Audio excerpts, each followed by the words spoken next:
Good afternoon, everyone. How's it going? An early stream today. I've been actually watching some football, and basically, it's interesting because yes, there we go. I've just posted a link to a exchange that I really like. I've been not working with those guys. They've always been really nice to me back in the day when I wasn't popular and I had loads of followers. It's basically SwitchDEX, and they're an exchange that pays back for their users. You can basically swap tokens, buy gift cards, and more.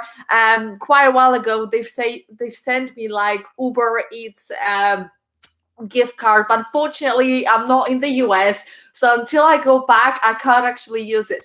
But the reason why I'm talking about it is because on the first, it's actually a day of their token, which is the ESH airdrop token.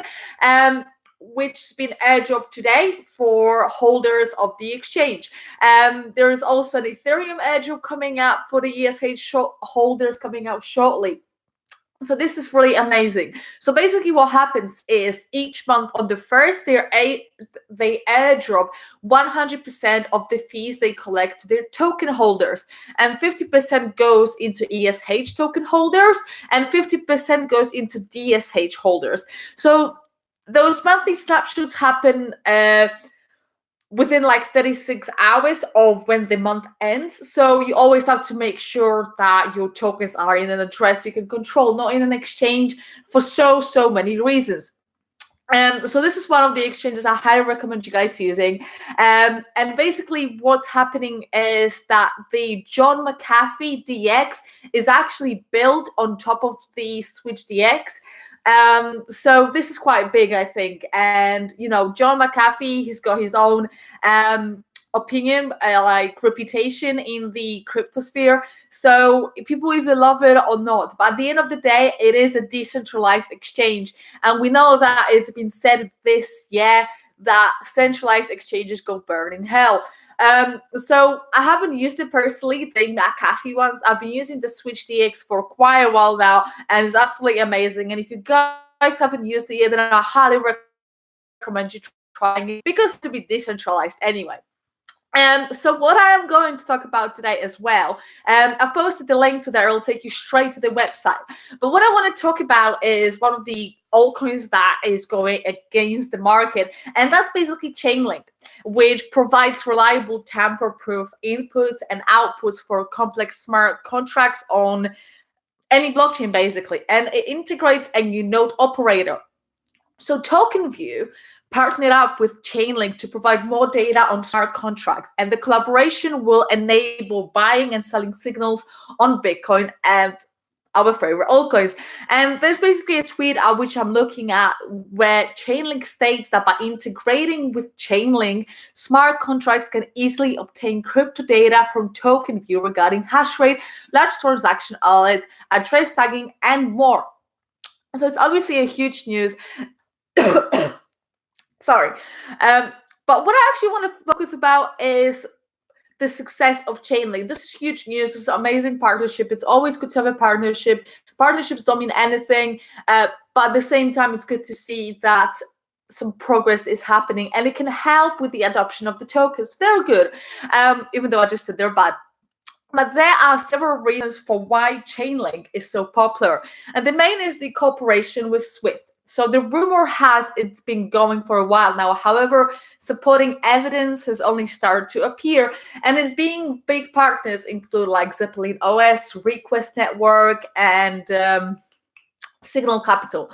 Even though Chainlink token was under pressure in 2018, things have, quite drastically changed. And the token grew by 400% later in 2019, which is absolutely crazy, which is why Link has secured a market cap of nearly 1 billion. This is crazy if you think about how rough the past 2 years have been for altcoins, but Link doesn't care. Link is doing very well, and nearly every day we hear about new nodes joining the platform, and it looks like more interesting announcements are coming very soon. So guys, let me know, are you actually invested into Chainlink? What do you guys think about it? Is that the next altcoin that'll do 100x? I've asked that on Twitter, and I've got over 400 responses today. Sorry. I really hope that whenever I drink, it's not a very loud sound and you guys can't hear me gulp, because that would be horrible. If you guys can't, then please let me know, because it's quite bad. Okay, so the second news I want to talk about is Enjin. And Enjin is basically a platform application that is a wallet. And basically you can have different collectibles on it. And there's obviously more to it, but I'm actually a collectible on, there you go. On Enjin, you can have a collectible of Altcoin Sarah, and that's basically one of the very cool use cases that you can do. But basically, Enjin's ERC20 tokens went live 2 years ago now, today. It also marks the day when the Enjin MFT has been bonded to its addresses. There has been a QR releases to celebrate this. Unfortunately, it has dried up now. And Enjin has come a really, very long way if you think about it, and it is constantly leading the blockchain gaming space. Its ERC1155 token had been recognized as an official Ethereum token standard during June this year.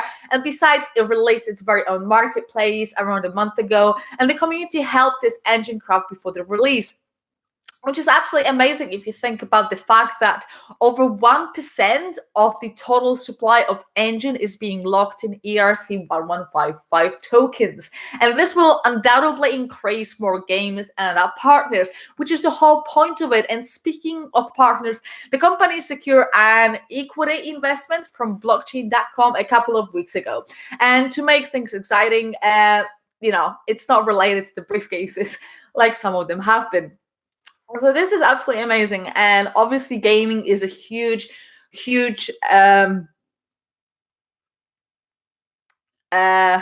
what's the word? Oh my god, I am so sorry.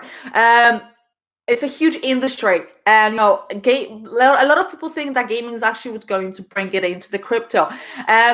November basically symbolizes the start of Enjin as well. And in the recent interview that I've got open over here, I can link you guys with it, with the company's CTO, Witek Radomski, said that there is so much waiting to be unleashed. The next month will be fun to watch.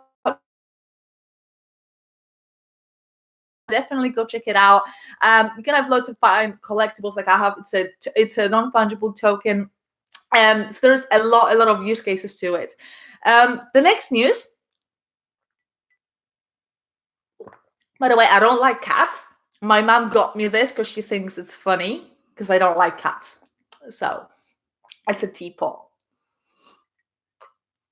It's actually really funny because it's 5:30 in England right now and I'm having a tea. So what's happening? It seems like the future is getting better for cryptos. And I'm talking about China right now. They went 180 degrees on crypto. And there's Binance, the biggest cryptocurrency exchange out. The plans to basically open office in Beijing, the Chinese capital. So Binance reported that they want to open another office, and it will be complemented the exchange existing base in Shanghai. However, CZ hasn't disclosed any details yet, and at the same time, it is quite clear that the relationship between CZ and the Chinese government are becoming quite warm. And this week, basically, CZ spoke about the prospects in the Chinese market. And particularly, he said that Binance currently sees a few $millions a day worth of volume from Chinese users, especially via the peer-to-peer functionality that became available in China earlier this month. So for Zhao, who is from China and worked at the Altcoin before founding his own empire, the Chinese market is likely to be important. Additionally, Binance made its first investment in the Chinese crypto company, Mars Finance, which was in September. So this whole follows after the President Jai. I think I am saying it right. I'm so sorry if I'm not. But he basically said that blockchain is the future and whole of China absolutely lost it, which I think is quite interesting because we know how China's been. It's been a joke, an ongoing joke about China. Well, let's see what you guys been saying in the comment sections. Yeah, but smart contract, my love, don't see why. Because Chainlink is the way. I can't explain the boom around Chainlink. I'm not that heavily invested into Chainlink, but I know a lot of people love it, and I don't understand the technicals of it. But it's the ongoing partnerships, and like I said earlier, the popularity is because of the pressure. I think that they not only because of the tech, because tech is its own thing, but I think they've been so much under pressure in 2018, and they've managed to recover from it so well. That the development in 2019 that happened and the gains that are following it made an absolute steal at the price that it currently is. And it takes a little bit of research to actually realize that. I am not saying, I personally, I always said I never understood the tech, and that is absolutely fine. You can be an investor without understanding it, but what's important to understand is the use cases that can come out of it. Yes, Bitcoin is far more important. Thank you, Martin. I do like Neo. Neo is actually one of the first Chinese projects, and actually one of the first few altcoins I have invested in. So I love Neo.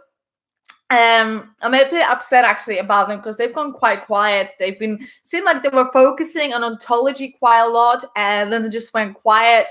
And I am quite disappointed because of it, because it's my baby, and I want the baby to do well.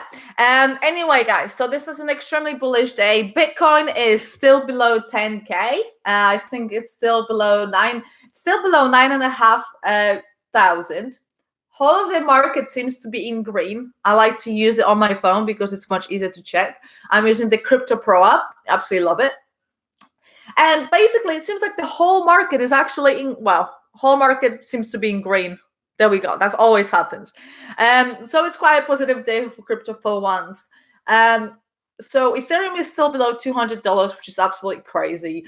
Ripple, I'll leave XRP alone because I've been having loads of arguments with people. And I don't just mean because I don't like Ripple. It just people have been saying that the price of Bitcoin is not supported by anything, whereas Ripple's been falling all year around, and people don't actually realize that, and that really frustrates me. Anyway, so if you guys like my videos, then obviously subscribe to Altcoin Boss Ladies. Follow me at Twitter, switch.ag is the website, and the basically decentralized exchange on which actually John McAfee's DX is built on. They've just done an airdrop. They do a monthly airdrop to the ESH and DSH holders, 50-50 split, and that's basically from all the fees, which is why the DX is ruled. So guys, have a good one. This is tea time, so it's actually time for my second teapot. It's actually really cute, and it's very useful for videos when I can't get up so quick to make another cuppa. So guys, hope you had a good day. You know, football's been quite interesting. England didn't win the World Cup. There's lots of happening in sport, lots of happening in crypto. It's a good weekend. I hope you guys have a good one. Drop me a comment what coin you'd like me to review next. Remember, subscribe to Altcoin Boss Ladies. Smash up the likes buttons. There have been far more people watching it than liking the video. I don't know how to take that. And yeah, have a good one, guys. Let me know what you want to watch next, and I'll catch you later.